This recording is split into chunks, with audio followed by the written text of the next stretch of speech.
नमस्कार दोस्तों, त्रिवेणी लर्निंग पर आप सभी का स्वागत है। दोस्तों, हम पढ़ रहे हैं क्लास 11th की जो एनसीईआरटी है ना। क्लास 11th की एनसीईआरटी भौतिक भूगोल है ना। ठीक, तो भौतिक भूगोल का ये दूसरी यूनिट है। ठीक दूसरी इकाई है और चैप्टर का नाम है पृथ्वी। ठीक, तो इसमें हम पढ़ेंगे ना कि जैसे ब्रह्मांड की उत्पत्ति कैसे हुई ना। इसमें पढ़ेंगे ब्रह्मांड की उत्पत्ति। ठीक, पृथ्वी जो है इसका निर्माण कैसे होगा, पृथ्वी की उत्पत्ति के बारे में। ठीक, तो इन सब के बारे में यहाँ पढ़ेंगे। ग्रहों का निर्माण कैसे हुआ है ना, वो सभी बातें ये जो पृथ्वी जो चैप्टर है, ठीक, क्लास 11th की एनसीईआरटी की दूसरी यूनिट। ठीक, तो चलिए शुरू करते हैं। सबसे पहले तो यहाँ पहुँचते हैं। ये देखिए कि हमारा जो चैप्टर है उसका नाम क्या है। ठीक, दूसरी यूनिट में अध्याय 2, ठीक, और चैप्टर का नाम है पृथ्वी की उत्पत्ति और विकास। ठीक, हमारे चैप्टर का नाम ही है पृथ्वी की उत्पत्ति और विकास। ठीक, अध्याय 2। तो अब देखिए, सबसे पहली बात तो ये है कि यहाँ से कहानी शुरू होती है कि आपने बचपन में नर्सरी कक्षा में कविता पढ़ी होगी, ट्विंकल ट्विंकल लिटिल स्टार वाला। तो वही बातें हैं, कुछ यहाँ से शुरू हो रहा है। मेन बात यहाँ शुरू है, देखिए कि पृथ्वी की जो उत्पत्ति हुई है ना, पृथ्वी की उत्पत्ति, इससे संबंधित ना बहुत सारे सिद्धांत हैं, है ना। बहुत सारे जो जोग्राफर हैं या बहुत सारे जो साइंटिस्ट हैं, वैज्ञानिक हैं, वो क्या करते हैं कि पृथ्वी की उत्पत्ति से संबंधित अलग अलग मत देते हैं।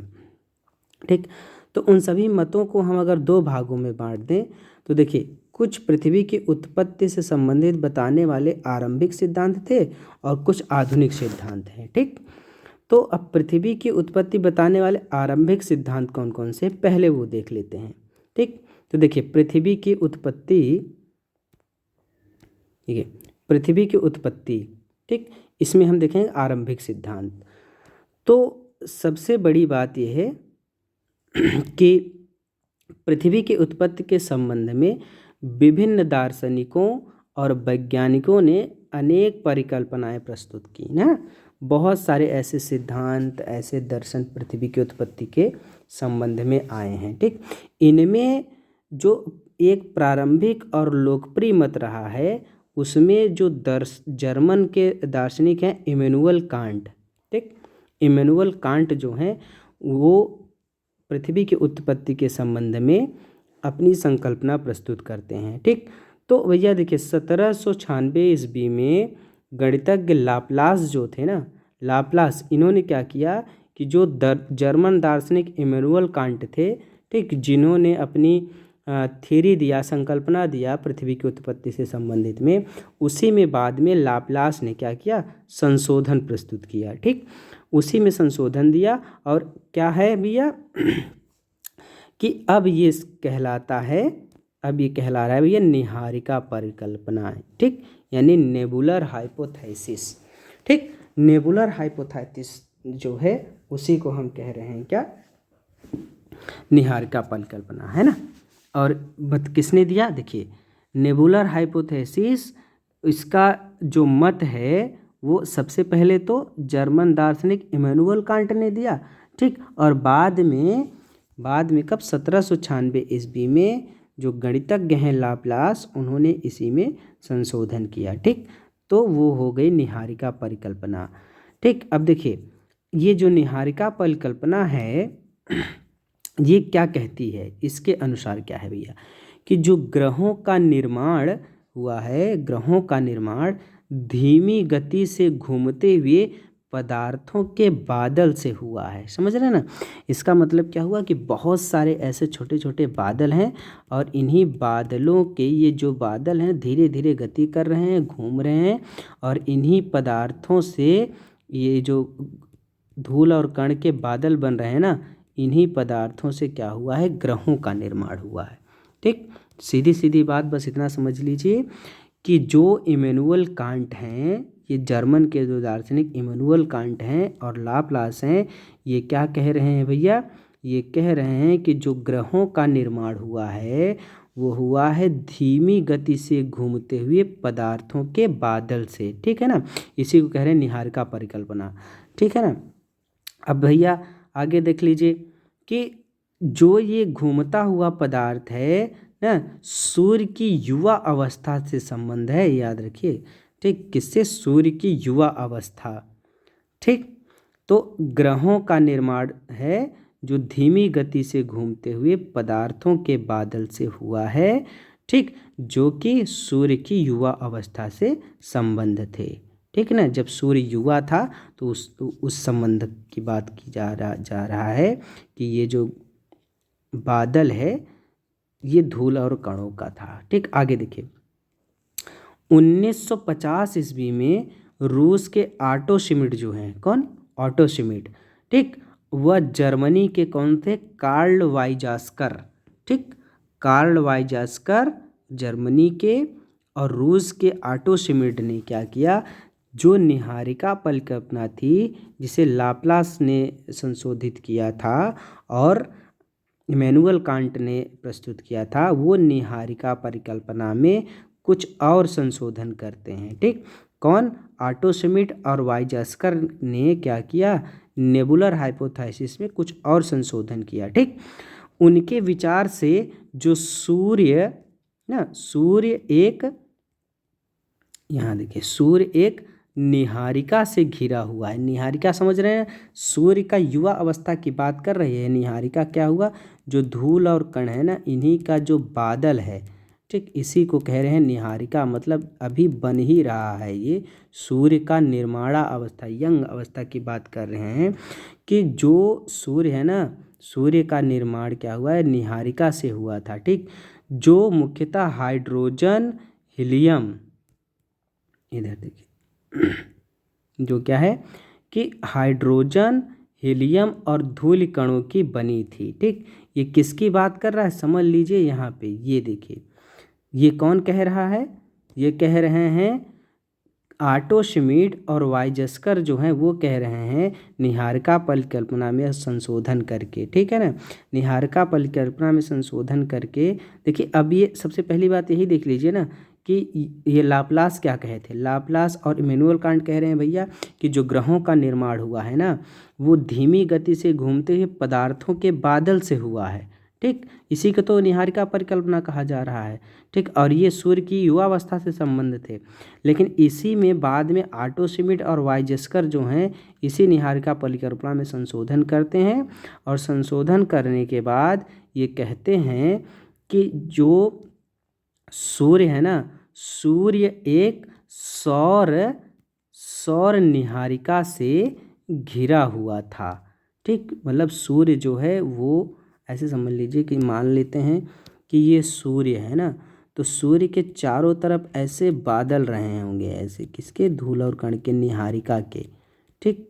तो यही बात कही जा रही कि जो सूर्य है ना, सौर निहारिका से घिरा हुआ था, जो मुख्यतः हाइड्रोजन, हीलियम और धूल कणों से बनी थी। क्या बनी थी? ये जो संरचना आप देख रहे हैं ना, ये वाली सूर्य जिससे घिरा हुआ है, ठीक।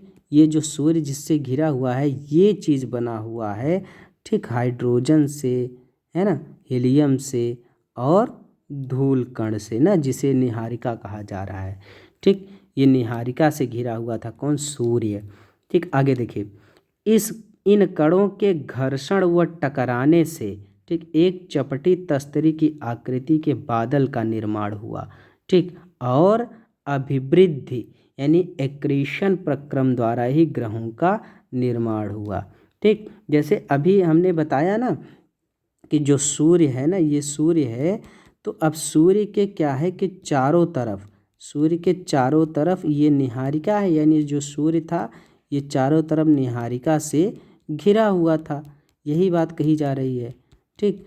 और ये निहारिका है जो बनी किस चीज़ की है? ये निहारिका बनी है हाइड्रोजन से, है ना। ये निहारिका बनी हुई है हीलियम से और बनी है धूल कण से, ठीक। यही बात कहा जा रहा है। अब कहा जा रहा है कि जो ये धूल कण थे ना, इनके घर्षण से और टकराने से, मतलब क्या हो रहा है कि ये धूल और कण जो है इसमें घर्षण और टकराने से क्या हो गया ना कि यही तस्तरी नुमा आकृति ग्रहण कर लेता है। धीरे धीरे करके ऐसे तस्तरी नुमा आकृति ग्रहण कर लेता है, इस तरीके से, समझ रहे हैं ना, ऐसे तस्तरी नुमा आकृति ग्रहण कर लेता है। बाद में इन्हीं से ग्रहों का निर्माण हुआ है, ये बात कही जा रही है। ठीक है ना, यही कहा जा रहा है। ये देखिए कि कणों के घर्षण व टकराने से चपटी तस्तरी की आकृति का बादल बना, ठीक, और इसी की अभिवृद्धि या प्रक्रम से ग्रहों का निर्माण हुआ। ठीक, अब देखिए यहाँ पे कि आगे कहा जा रहा है, अंतोगत्वा वैज्ञानिकों ने पृथ्वी या अन्य ग्रहों की नहीं वरन पूरे ब्रह्मांड की उत्पत्ति संबंधी समस्याओं को समझने का प्रयास किया। ठीक, सबसे पहले क्या हुआ कि पृथ्वी के निर्माण के बारे में समझ रहे थे, सूर्य के निर्माण के बारे में, अन्य ग्रहों के निर्माण के बारे में समझ रहे थे। बाद में क्या हुआ कि ब्रह्मांड की उत्पत्ति से संबंधित समस्याओं को सुलझाने का भी ये लोग प्रयास किए। ठीक, उसके बाद देखिए अब यहाँ है आधुनिक सिद्धांत क्या कहता है कि आधुनिक सिद्धांत के अनुसार पृथ्वी का या हमारे जो सौरमंडलीय ग्रह है इसका निर्माण कैसे हुआ। ठीक, तो ब्रह्मांड की उत्पत्ति पहले समझिए कैसे हुई, है ना। जैसे ब्रह्मांड की उत्पत्ति हुई थी ना, ऐसे ही पृथ्वी की भी बाद में उत्पत्ति हुई है। तो सबसे पहली बात तो यह है कि आधुनिक समय में ब्रह्मांड की उत्पत्ति से संबंधित जो सर्वमान्य सिद्धांत है वो कौन सा है, बिग बैंग सिद्धांत। ठीक, ये कौन सा, बिग बैंग जो थियरी है ये सर्वमान्य सिद्धांत है, किस लिए, ब्रह्मांड की उत्पत्ति से संबंधित के लिए। ठीक, इसे विस्तारवादी ब्रह्मांड परिकल्पना, है ना, एक्सपेंडिंग यूनिवर्स हाइपोथेसिस भी कहा जाता है। ठीक, किसको कह रहे हैं, बिग बैंग थियरी को कहा जा रहा है। 1920 ईस्वी में एडविन हबल ने ये प्रमाण दिए कि ब्रह्मांड का विस्तार हो रहा है। ठीक है ना, समय बीतने के साथ आकाशगंगाएं एक दूसरे से दूर हो रही हैं। ठीक, देखिए ये बिग बैंग जो सिद्धांत है ना, ये बिग बैंग थियरी दिया था जॉर्ज लेमेंटेयर ने। किसने दिया था, जॉर्ज लेमेंटेयर ने दिया था। ये चीज़ याद रखिएगा, जॉर्ज लेमेंटेयर ने बिग बैंग थियरी दिया था और बाद में इसी बिग बैंग थियरी का ना समर्थन किया था एडविन हबल ने, जो कि एडविन हबल का जो सिद्धांत है ना, एडविन हबल का ये विस्तारवादी सिद्धांत कहलाता है। ठीक, ये कह रहे हैं कि भैया ब्रह्मांड का विस्तार लगातार हो रहा है। ठीक, मतलब ये ऐसे एक प्रयोग द्वारा भी आप इसे सिद्ध कर सकते हैं। इसमें ये कहा गया है भैया कि मान लीजिए कि आप एक क्या ले लीजिए, गुब्बारा ले लीजिए ना, एक ऐसे गुब्बारा ले लीजिए। ठीक, गुब्बारा लीजिए और उसको फुलाइए। तो जैसे अब ये गुब्बारा है ना, ऐसे धीरे धीरे करके गुब्बारा फूलने लगेगा, है ना। तो आप देखेंगे जैसे जैसे गुब्बारा फूलेगा ना, तो इसी गुब्बारे में आप थोड़ा स्पॉट बना लीजिए, ऐसे ना स्पॉट बना लीजिए। स्पॉट मतलब क्या हुआ था, चिन्ह बना लीजिए। तो जैसे जैसे आप इसमें हवा भरेंगे ना, जैसे जैसे आप गुब्बारे में हवा भरते जाएंगे और ये गुब्बारा फूलता जाएगा, तो इनके ये जो छोटे छोटे कण आप देख रहे हैं ना, इनके बीच में ऐसे डिस्टेंस बढ़ता जाएगा ना, इनके बीच में दूरी बनती जाएगी। ठीक, इसी को कह रहे हैं कि भैया इसी ऐसे ही ब्रह्मांड का निर्माण हुआ है और ब्रह्मांड का विस्तार ऐसे ही अभी तक हो रहा है, इसीलिए इसको कहा जाता है विस्तारवादी सिद्धांत। ठीक है ना, लेकिन अब यह है कि स्पार्ट भी बड़ा होता जाएगा, इस पर ये सिद्धांत ना थोड़ा मौन हो जाता है, विस्तारवादी सिद्धांत। ठीक है ना, वही बात यहाँ पर कही जा रही है कि जैसे जैसे आप गुब्बारे को फुलाते जाएंगे ना, फुलाते जाएंगे तो उनके दूसरे के बीच में जो दूरी है वो बढ़ती जाएगी। ठीक, यही सब बातें हैं कि गुब्बारों पर लगे चिन्हों के बीच की दूरी के अतिरिक्त चिन्ह स्वयं भी बड़े होंगे। ठीक, यह भी बात है। ठीक, लेकिन अब क्या है कि जो मेन बात यही है कि वैज्ञानिक मानते हैं कि आकाश गंगाओं के बीच की दूरी बढ़ रही है। ठीक, एडविन हबल ने भी इस बात को बताया कि आकाश गंगा के बीच की दूरी बढ़ रही है। ठीक, प्रेक्षण आकाश गंगाओं ना ने विस्तार को नहीं सिद्ध करते। मतलब क्या, जैसे जो आप इस चिन्ह बनाए थे वो चिन्ह भी बड़ा हो रहा है, तो क्या क्या वाकई में आकाश गंगा भी बड़ी हो रही है कि आकाश गंगा के बीच की दूरी भी बढ़ी रही है, वो विस्तारवादी सिद्धांत में सिद्ध नहीं हो पाता है।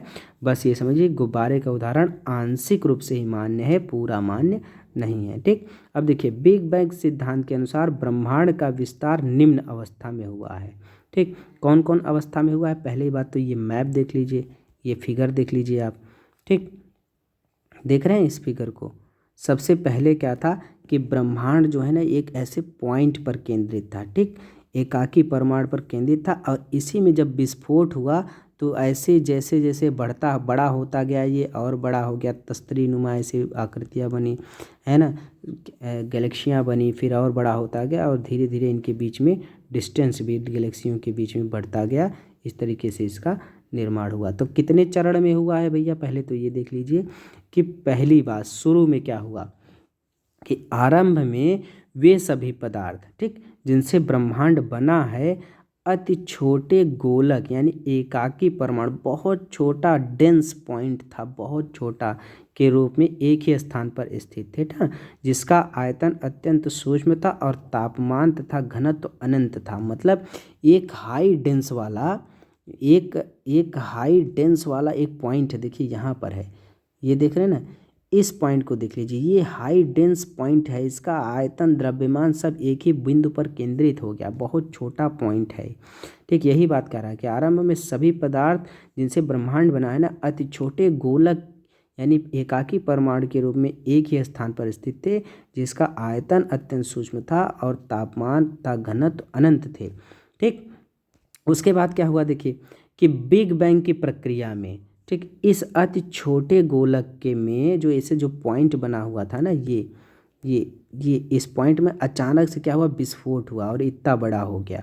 ठीक, वॉलीबॉल के आकार का हो गया। वही बात यहाँ पर कहा जा रहा है कि बिग बैंग की प्रक्रिया में इस अति छोटे गोलक में क्या हुआ, भीषण विस्फोट हुआ। ठीक, इस प्रकार की विस्फोट प्रक्रिया से विस्तृत, ठीक, इस प्रक्रिया से बृहद विस्तार हुआ। मतलब वो जो पॉइंट था ना, अचानक से ऐसे बड़ा हो गया, समझ रहे हैं ना। तो वही बात यहाँ पर की जा रही है कि भैया विस्फोट प्रक्रिया से बृहद विस्तार हुआ। वैज्ञानिकों का विश्वास है कि बिग बैंग की घटना जो है ना, वो आज से 13.7 अरब वर्ष पहले हुई थी। ठीक, बिग बैंग की घटना। ब्रह्मांड का विस्तार आज भी जारी है। ठीक, विस्तार के कारण कुछ ऊर्जा पदार्थ में परिवर्तित हो गई, है ना। मतलब जब क्या हुआ कि विस्फोट हुआ, छोटे पॉइंट से ऐसे विस्फोट हुआ, जब ये बड़ा हुआ तो यही विस्तार के कारण ही ना इसकी कुछ ऊर्जा जो है किस में बदल गई, पदार्थ में बदल गई। ठीक, देखिए विस्फोट के बाद 1 सेकंड के अल्पांश के अंतर्गत बहुत कम समय में ही बृहद विस्तार हुआ। मतलब क्या हुआ, ये वही पॉइंट जो है ना अचानक से ऐसे बहुत बड़ा हो गया। देखिए यहाँ पर ऐसी तरीके से समझाया भी गया है, देख रहे हैं, ये छोटा था, अचानक से देखिए इतना बड़ा हो गया। ठीक है ना, यही छोटा सा पॉइंट ही बड़ा हो गया और बड़ा होता चला गया, विस्तार होता चला जा रहा है। वही बात यहाँ पर किया जा रहा है कि अल्पांश के अंतर्गत ही बृहद विस्तार हो गया। इसके बाद विस्तार की गति थोड़ी धीमी पड़ गई। जैसे अचानक से विस्तार हुआ, तुरंत पहले तो बहुत बड़ा हो गया, उसके बाद फिर बड़ा होने की जो स्पीड थी वो धीमी पड़ गई। ठीक, बिग बैंग होने के आरंभिक 3 मिनट में, जैसे बिग बैंग हुआ, विस्तार हुआ तुरंत, है ना, अब विस्तार के शुरू के 3 मिनट के अंतर्गत ही परमाणु का निर्माण हो गया। ठीक है ना, एटम का बन गया। फिर आगे देखिए तीसरी अवस्था में क्या हो रहा है कि बिग बैंग से 3 लाख वर्षों के दौरान, ठीक, 3 लाख वर्षों के दौरान तापमान कितना हुआ, 4500 डिग्री से केल्विन पर गिर गया। ठीक, मतलब जितना उस टेम्परेचर था इतना 4500 केल्विन तक टेम्परेचर गिर गया और परमाणुवीय पदार्थ का निर्माण यहाँ पर हुआ। ठीक, ब्रह्मांड क्या हो गया, ब्रह्मांड पारदर्शी हो गया तीसरी अवस्था में आते आते, जब उसका टेम्परेचर 4500 केल्विन तक नीचे गिर गया। ठीक, 3 लाख वर्ष लगे ऐसा करने में, तो क्या हुआ कि ब्रह्मांड ट्रांसपेरेंट हो गया, पारदर्शी हो गया। अभी एकदम डेंस पॉइंट था, ठीक, डेंस पॉइंट से अचानक से ऐसे बड़ा हो गया, बाद में फिर यही ब्रह्मांड ट्रांसपेरेंट हो गया, पारदर्शी हो गया। ठीक, अब यहाँ देखिए कि भैया ब्रह्मांड के विस्तार का अर्थ है आकाश गंगाओं के बीच की दूरी में विस्तार होना। ठीक, अब हॉयल ने इसका विकल्प ठीक, स्थिर अवस्था संकल्पना के नाम से प्रस्तुत किया, यानी स्टेडी स्टेट थ्योरी कौन दिए, होयल दे रहे हैं। और ये कह रहे हैं भैया ऐसा कुछ नहीं हुआ था, ब्रह्मांड किसी भी समय में एक ही जैसा रहा है, कोई परिवर्तन नहीं हुआ। लेकिन बिग बैंग कहता है ऐसा नहीं है। आजकल क्या हो रहा है कि अब ज़्यादातर वैज्ञानिक समुदाय हम मानने लगे हैं कि ब्रह्मांड विस्तार सिद्धांत के ही पक्षधर में वही मानते हैं कि ब्रह्मांड का विस्तार हो रहा है। ठीक, अब देखिए फिर तारों का निर्माण कैसे हुआ। इस तरीके से देखिए बिग बैंग हुआ तो ब्रह्मांड का निर्माण तो शुरू हो गया, लेकिन अब ब्रह्मांड में तारों का निर्माण कैसे हुआ ये जानना है। ठीक, तो देखिए प्रारंभिक ब्रह्मांड में ऊर्जा पदार्थ का वितरण समान नहीं था। मतलब जैसे जो शुरू में जो ब्रह्मांड बन गया है ना, देखिए जब शुरू में ऐसे मान लीजिए ब्रह्मांड बन गया तो जो ऊर्जा है, पदार्थ है ना, ये हर जगह बराबर नहीं थे। कहीं ज़्यादा ऊर्जा थी, है ना, कहीं ज़्यादा पदार्थ थे, है ना, या कहीं और ऊर्जा बहुत कम थी, कहीं बहुत ज़्यादा ऊर्जा थी। तो इस तरीके से जो हमारा शुरू का ब्रह्मांड था ना, उसमें ऊर्जा पदार्थ जो एक समान नहीं थे ना, वितरण इनका समान नहीं था पूरे ब्रह्मांड में। ठीक, घनत्व में आरंभिक भिन्नता से, ठीक, देखिए शुरू में डेंसिटी भी अलग अलग थी, डेंसिटी भी एक समान नहीं थी। तो घनत्व में आरंभिक भिन्नता से क्या हुआ, गुरुत्वाकर्षण बलों में भिन्नता आई। मतलब क्या हुआ कि जैसे ये पदार्थ है, इसका डेंसिटी कुछ और है, घनत्व कुछ और है, इस पदार्थ का घनत्व कुछ और है। ठीक, तो अब ये भारी हो गया तो इनके और इनके बीच में जो गुरुत्वाकर्षण बल है ना, वो भी अंतर है। जितना इसका गुरुत्वाकर्षण बल है उतना इसका नहीं होगा ना, तो अंतर आ गया। तो अंतर होने के परिणाम स्वरूप क्या हुआ कि पदार्थ का एकत्रण शुरू हो गया। मतलब क्या हुआ कि जहाँ पर ज़्यादा ग्रेविटी थी पदार्थ उसी तरफ अट्रैक्ट होने लगे। ठीक, मतलब जैसे मान लीजिए यहाँ पर ग्रेविटी ज़्यादा है तो अगल बगल के जो पदार्थ हैं ना, वो सब सारे पदार्थ इसी बड़े वाले कण की तरफ आकर्षित होने लगे। ठीक, वही कहा जा रहा है कि पदार्थों का एकत्रण शुरू हो गया। यही एकत्रण आकाशगंगाओं के विकास का आधार बन गया। ठीक है ना, मतलब जब ये एक धूल और कण जो और छोटे छोटे पिंड थे, ये बड़े पिंड की तरफ आकर्षित हुए क्योंकि इसकी ग्रेविटी ज़्यादा थी, गुरुत्वाकर्षण बल इसका ज़्यादा था। ठीक, तो अब ये जब छोटे छोटे कण इसकी तरफ जब कण की तरफ इकट्ठा होने लगे तो यही क्या हुआ, आकाशगंगा के विकास का आधार बन गया। इसी से आकाशगंगा बनी। ठीक, एक आकाशगंगा क्या होता है, असंख्य तारों का समूह होता है, बहुत सारे तारों का समूह ये आकाशगंगा होती है। ठीक, आकाशगंगाओं का विस्तार इतना अधिक होता है कि उनकी दूरी हजारों प्रकाश वर्षों यानी लाइट ईयर में मापी जाती है। ठीक, एक अकेली आकाशगंगा का जो व्यास होता है वो 80,000 से 1,50,000 प्रकाश वर्ष के बीच हो सकती है। ठीक है ना, इस तरीके से आकाशगंगा का निर्माण हुआ, तारों का निर्माण हुआ। अब देखिए एक आकाशगंगा के निर्माण की शुरुआत होती है हाइड्रोजन गैस से बने बादल से। ठीक, हाइड्रोजन कैसे शुरुआत कैसे होगी, शुरुआत पहले देखिए ऐसे समझ लीजिए, यहाँ समझिए शुरुआत कैसे होगी कि मान लीजिए कोई पहले ऐसे हाइड्रोजन गैस के बादल हैं। ठीक, हाइड्रोजन गैस के बादल हैं, तो अब ये बड़ा हो गया, धीरे धीरे क्या हो रहा है, अब बड़ा हो रहा है। अगल बगल के जो और धूल और कण है ना, इसको क्या कर रहा है, ये धीरे धीरे करके अपनी तरफ खींच रहा है, धीरे धीरे करके ये और बड़ा होता जा रहा है और बाद में इस तरीके से ऐसे गैलेक्सी का निर्माण होता है जैसे यहाँ पर दिखाया गया है। ठीक है ना, तो अब वही बात यहाँ पर की जा रही है कि ये आकाशगंगा निर्माण की शुरुआत इसकी होती है हाइड्रोजन गैस के बादल से।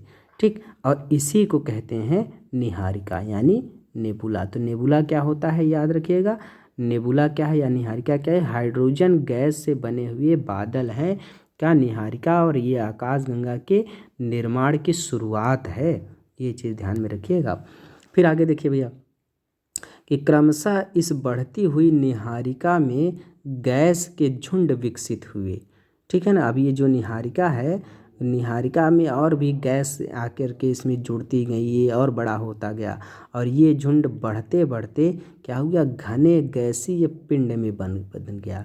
ठीक है ना, जिनसे क्या हुआ आगे चल के तारों का निर्माण शुरू हो गया। ठीक, ऐसा विश्वास किया जाता है कि तारों का निर्माण लगभग 5 से 6 अरब वर्ष पहले हुआ था। ठीक है ना। देखिए यहाँ पर लाइट ईयर दिया हुआ है, क्या होता है कि समय का नहीं बल्कि क्या होता है, ये याद रखिए दूरी का मापक है। याद रखिएगा, प्रकाश वर्ष मतलब क्या होता है, ये दूरी का मापक है। प्रकाश की गति कितनी होती है, 3 लाख किलोमीटर प्रति सेकंड होती है। ठीक, विचारणीय बात यह है कि एक साल में प्रकाश जितनी दूरी तय करेगा वह प्रकाश वर्ष होगा। ठीक है ना। यह कितना होता है समझ लीजिए पहले, ये होता है 9.46 इंटू 10⁻12 किलोमीटर के बराबर होता है। यानी एक प्रकाश वर्ष बराबर 9.46 गुणित 10⁻12 किलोमीटर है। ठीक, पृथ्वी व सूर्य की औसत दूरी कितनी है, याद रखिएगा, ये पृथ्वी और सूर्य की औसत दूरी है 14,95,98,000 यानी लगभग 15 करोड़ किलोमीटर सूर्य और पृथ्वी के बीच की दूरी है। यानी सूर्य जो है लगभग 15 करोड़ किलोमीटर दूर है। ठीक, प्रकाश वर्ष के संदर्भ में यह प्रकाश वर्ष का केवल 8.311 है। ठीक, ये चीज़ याद रखिएगा, यानी इतना होता है 14,95,98,000 किलोमीटर बराबर एक होता है सूर्य और पृथ्वी के बीच की दूरी। तो अब तारा बन गया। अब ग्रहों का निर्माण कैसे हुआ भैया, देखिए ग्रहों के विकास की निम्नलिखित अवस्थाएं मानी जाती हैं ना, कई अवस्थाओं में ग्रहों का निर्माण हुआ। पहले देखिए यहाँ देखिए निहारिका से ही तारा बना है। तारे के निहारिका के अंदर, ठीक, जैसे तारा है, तारा का जो निहारिका है वही बात कही जा रही है यहाँ पे कि तारे के निहारिका के अंदर गैस के गुंथित झुंड हैं। ठीक है ना, मतलब ऐसे समझ लीजिए कि मान लेते हैं हम कि ये, एक सेकंड रुकिए, यहाँ देखते हैं, यहाँ देखिए, मान लीजिए कि यहाँ पर इसको हम मान लेते हैं तारे की निहारिका। ठीक, अब इसमें बहुत सारे धूल और कण होंगे ऐसे। तारे की जो निहारिका है ना, इसी निहारिका के अंदर बहुत सारे गैसों के बीच बीच में ऐसे झुंड देखने को मिलेंगे। इसी निहारिका में यहाँ धूल और कहीं कहीं बहुत ज़्यादा धूल और कण मिल जाएंगे ऐसे निहारिका में। ठीक, तो वही बात कही जा रही है कि तारे के निहारिका के अंदर गैस के गुंथित झुंड हैं। ठीक, इन गुंथित झुंडों में गुरुत्वाकर्षण बल से गैसीय बादल में क्रोड का निर्माण होता है। मतलब जैसे ये है ना, ये गैसीय झुंड हैं। ठीक, झुंड हैं, तो अब इन्हीं के क्रोड में देखेंगे ना, क्रोड मतलब इनके, ओहो ऐसे देखिए, मान लीजिए अब ये धूलकण हो गया, अब इन्हीं के बीच में देखेंगे। अब निहारिका का एक कण ही मान लेते हैं इसको, निहारिका कण के ये बीच में ना ऐसे क्रोड का निर्माण हो जाएगा। ठीक, और ये पूरा क्या है मान लेते हैं हम, ये पूरा निहारिका है। निहारिका का एक पिंड हमने ले लिया यहाँ पर, ये पूरा हो गई आपकी निहारिका। तो अब समझ रहे हैं ना, तो इसी के बीच में एक क्रोड है। ठीक, इसी क्रोड की बात यहाँ पर की जा रही है।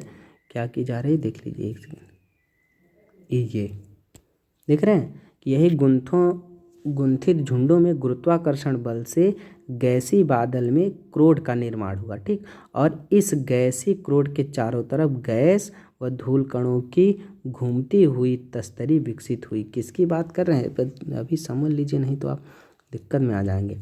जैसे मान लेते हैं कि ये पूरी हो गई क्या, निहारिका। ठीक, ये क्या है, निहारिका है। ठीक, तो अब निहारिका में आप देखेंगे तो ये बहुत सारे इसमें धूल कण है ना, धूल कणों का गुंथित कहीं कहीं एरिया है, कहीं कहीं ज़्यादा ऐसे डेंस हो गया है यहीं पर। ठीक है ना, धूल और कण कहीं ज़्यादा हुए। तो अब इस धूल कण को अगर देखेंगे, है ना, धूल कण को देखेंगे तो इसमें ये ऐसे बीच में यहाँ पर एक क्रोड बन गया होगा। ठीक, क्रोड। ठीक, और क्या है कि बाकी धूल कण इसके चारों तरफ घूम रहे हैं। ठीक, तो जैसे सूर्य के चारों तरफ ऐसे तस्तरी नुमा आकृति बन गई थी, वैसे इस क्रोड के भी ऐसे चारों तरफ तस्तरी नुमा आकृति बन जा रही है, और बाद में इसी से क्या हो जाएगा, इसी से ग्रहों का निर्माण हो जाएगा। ठीक, वही बात यहाँ पर की जा रही है। ये क्या कह रहे हैं कि गुरुत्वाकर्षण बल से गैसी बादल में क्रोड का निर्माण हुआ, और इस गैसी क्रोड के चारों तरफ गैस धूल कणों की घूमती हुई रोटेटिंग डिस्क विकसित हुई, है ना, रोटेटिंग डिस्क विकसित हुई। अब देखिए अगली अवस्था में अब क्या होगा, अगली अवस्था में गैसीय बादल का संगठन प्रारंभ हुआ। ठीक, तस्तरी नुमा आकृति बन गई। उसके बाद क्या हुआ कि गैसीय बादल का संगठन प्रारंभ हुआ और क्रोड को ढकने वाला, जो बीच में ऐसे क्रोड था ना, उस क्रोड को ढकने वाला, उसके चारों तरफ उसको ढक रहे क्रोड को ढकने वाला पदार्थ छोटे गोलों के रूप में विकसित हुआ। ये छोटे गोले संसर्जन, है ना, संसर्जन यानी अणुओं में पारस्परिक आकर्षण हुआ। संसर्जन के कारण क्या हुआ, संसर्जन प्रक्रिया द्वारा ग्रहाणुओं में विकसित हुआ, यानी प्लेनेटिज्मल बन गया। ठीक, अब देखिए ये संगठन की क्रिया द्वारा बड़े पिंड बनने शुरू हो गए। ठीक, और आगे गुरुत्वाकर्षण बल के परिणाम स्वरूप ये आपस में जुड़ गए और छोटे पिंडों की अधिक संख्या ही क्या होती है, ग्रहाणु होती है। ठीक, छोटे पिंडों की अधिक संख्या ग्रहाणु होती है। अब देखिए अंतिम अवस्था में क्या हुआ कि अंतिम अवस्था में इन अनेक छोटे ग्रहाणुओं के सहवर्धित होने पर जुड़ गए, सब जुड़ने से क्या हुआ, बड़े पिंड ग्रहों के रूप में बन गए। तो इस तरीके से ग्रहों का निर्माण हुआ। तो जैसे ग्रहों का निर्माण हुआ ऐसे ही पृथ्वी का निर्माण हुआ है। ठीक, तो पृथ्वी का उद्भव कैसे हुआ भैया, कि प्रारंभ में पहले समझिए कि प्रारंभ में पृथ्वी चट्टानी, गर्म और वीरान ग्रह थी। ठीक, जिसका वायुमंडल कैसा था, विरल था, जो हाइड्रोजन हीलियम से बना था। ठीक है ना। आगे देखिए यह आज की पृथ्वी के वायुमंडल से बहुत अलग था। ठीक, अतः कुछ ऐसी घटनाएं एवं क्रियाएं अवश्य हुई होंगी जिनके कारण चट्टानी, वीरान और गर्म पृथ्वी ऐसे सुंदर ग्रह में परिवर्तित हो गई थी। ठीक, तो कैसे हुई थी भैया, ये चीज़ देखना। यहाँ बहुत सा पानी तथा जीवन के अनुकूल वातावरण उपलब्ध हुआ। तो कैसे हुआ, अगले कुछ भागों में आप इसके बारे में पढ़ेंगे। ठीक, आज से 460 करोड़ सालों के दौरान इस ग्रह का जीवन का विकास कैसे हुआ, ये हम आगे वाले आने वाली कक्षाओं में पढ़ेंगे। पहले समझिए कि पृथ्वी की संरचना परतदार है। ठीक, जो पृथ्वी है हमारी ना, पृथ्वी पर की पूरी स्ट्रक्चर है, पर क्रस्ट है, मेंटल है, कोर है, वही बात यहाँ पर की जा रही कि पृथ्वी की संरचना क्या है भैया, कि परतदार है। ठीक है ना। वायुमंडल, ऐसे समझिए, वायुमंडल के बाहरी छोर से पृथ्वी के क्रोड तक जो पदार्थ हैं वे एक समान नहीं है। ठीक है ना, कहाँ से एक समान, जैसे पृथ्वी का क्रोड हो गया, फिर यहाँ पर मेंटल हो गया, फिर क्रस्ट हो गया, फिर उसके बाद वायुमंडल हो गया, है ना। वायुमंडल में क्षोभ मंडल, समताप मंडल, बहिर्मंडल, ये सब चीज़ें। तो बहिर्मंडल, वायुमंडल का बाहरी भाग बहिर्मंडल, तो वहाँ से ले कर के यहाँ तक का जो पूरा एरिया है ना, इस सब में क्या है, पदार्थ एक समान नहीं है। वायुमंडलीय पदार्थ का घनत्व तो सबसे कम है। पृथ्वी की सतह से उसके भीतरी भाग तक अनेक मंडल हैं और हर एक भाग के पदार्थ की अलग अलग विशेषता है। ठीक, ये चीज़ ध्यान में रखिएगा। आगे देखेंगे हम पृथ्वी की परत संरचना कैसे विकसित हुई, देखेंगे। अब देखिए स्थल मंडल का विकास कैसे हुआ। अब पृथ्वी तो ऐसे बन गई, इसके कई लेयर हो गए ना, क्रस्ट, मेंटल, कोर। अब इस पर जो ये स्थल है ना, इसका विकास कैसे हुआ, ये कैसे बना हुआ यहाँ पर बताया जाएगा। ठीक, कैसे भैया, कि ग्रहाण व दूसरे खगोलीय पिंड ज़्यादातर एक जैसे ही घने और हल्के पदार्थों के मिश्रण से बने हैं। ठीक है ना, जैसे सभी ग्रह बने वैसे पृथ्वी बनी है। देखिए उल्काओं के, यहाँ से देखिए, यहाँ उल्काओं के अध्ययन से हमें इस बात का पता चलता है कि बहुत से ग्रहाणुओं के इकट्ठा होने से ग्रह बने हैं। ठीक, तो अब पृथ्वी की रचना भी इसी प्रक्रम के अनुरूप हुई है ना, जैसे सभी ग्रह बने हुए हैं। अभी हमने बताया ना, जैसे ग्रहाणु वगैरह थे उनसे इकट्ठा होते गए तो ग्रह बन गया, उसी तरीके से पृथ्वी की रचना भी हुई है। जब पदार्थ गुरुत्व बल के कारण संघत हो रहा था, मतलब गुरुत्व बल के कारण जब पदार्थ इकट्ठा हो रहे थे तो उन इकट्ठा होते पिंडों ने ना पदार्थ को प्रभावित किया। ठीक, इससे अत्यधिक ऊष्मा उत्पन्न हुई और यह क्रिया जारी रही। ठीक, और उत्पन्न ताप से पदार्थ पिघलने लगे, गलने लगे। ठीक, ऐसा पृथ्वी की उत्पत्ति के दौरान और उत्पत्ति के तुरंत बाद हुआ। ठीक, अत्यधिक ताप के कारण पृथ्वी आंशिक रूप से द्रव अवस्था में रह गई और तापमान की अधिकता के कारण ही हल्के और भारी घनत्व के मिश्रण वाले पदार्थ घनत्व के अंतर के कारण अलग होना शुरू हो गए। ठीक, इसी अलगाव से भारी पदार्थ जैसे लोहा पृथ्वी के केंद्र में चला गया, है ना। आपको जानते हैं कि सियाल सीमा निफे होता है, तो पृथ्वी का जो केंद्र होता है उसमें क्या है, निकिल और फेरस है। तो वो लोहा भारी था तो वो क्या होगा, पृथ्वी के केंद्र में चला गया, और हल्के पदार्थ पृथ्वी की सतह पर ऊपरी भाग की तरफ ही आ गए। ठीक, समय के साथ यह और ठंडे हुए और ठोस रूप में परिवर्तित होकर छोटे आकार के हो गए। ठीक है ना। अंततोगत्वा क्या हो गया भैया, कि यह पृथ्वी की भूपर्पट्टी के रूप में विकसित हो गए। ठीक, हल्के व भारी घनत्व वाले पदार्थों के पृथक होने की इस प्रक्रिया को क्या कहते हैं, डिफरेंशिएशन कहते हैं, विभेदन कहा जाता है। ठीक, चंद्रमा की उत्पत्ति के दौरान भीषण संघट यानी जायंट इम्पैक्ट के कारण पृथ्वी का तापमान फिर से बढ़ गया, है ना, या फिर ऊर्जा उत्पन्न हुई, और यह विभेदन का दूसरा चरण था। विभेदन की इस प्रक्रिया द्वारा पृथ्वी का पदार्थ क्या हुआ, अनेक परतों में अलग हो गया। ठीक, पृथ्वी के धरातल से ठीक क्रोड तक कई परतें पाई जाती हैं। अभी हमने बताया क्रस्ट है ना, मेंटल है, आउटर कोर है, इनर कोर है। ठीक, तो आगे देखिए, पृथ्वी के ऊपरी भाग से आंतरिक भाग तक पदार्थ का घनत्व बढ़ता है। ठीक, जैसे जैसे जैसे पृथ्वी हो गया तो पृथ्वी के बाहरी भाग से जैसे जैसे अंदर जाएंगे तो वहाँ पर घनत्व बढ़ता जाएगा। ठीक, इसके बारे में ना आप आगे क्लासों में, आगे के चैप्टर में सीखेंगे। ठीक, अब देखिए वायुमंडल जलमंडल का विकास कैसे हुआ, कि पृथ्वी के वायुमंडल की वर्तमान संरचना में नाइट्रोजन और ऑक्सीजन का प्रमुख योगदान है ना। पृथ्वी के वायुमंडल में सबसे अधिक गैस कौन सी गैस है, नाइट्रोजन है। ठीक, उसके बाद ऑक्सीजन है। वही बात यहाँ पर कही जा रही है कि पूरे वायुमंडल में सबसे अधिक कौन सी गैस है, नाइट्रोजन है, फिर ऑक्सीजन है। ठीक, आगे इसके बारे में बताया जाएगा। देखिए, वर्तमान वायुमंडल में विकास की 3 अवस्थाएं हैं। ठीक, जो हमारा वर्तमान का वायुमंडल है ये 3 अवस्था में विकसित हुआ है। ठीक, पहली अवस्था में देखिए कि पहली अवस्था में आदिकालीन वायुमंडलीय गैसों का ह्रास हुआ। जो आदिकालीन गैस थी, जब पृथ्वी हमारी बन रही थी, है ना, बन चुकी थी, तो पहली अवस्था में जो गैसें थी उन गैसों का क्या हुआ, ह्रास हुआ। दूसरी अवस्था में क्या हुआ, पृथ्वी के भीतर से निकली भाप और जलवाष्प ने वायुमंडल के विकास में योगदान दिया। जैसे अब पृथ्वी है ना, तो पृथ्वी के अंदर से क्या हुआ, भाप और जलवाष्प ये सब पृथ्वी के बाहर आए। ठीक, बाहर आकर के वायुमंडल में चले गए, पृथ्वी के अंदर से आकर के। ठीक,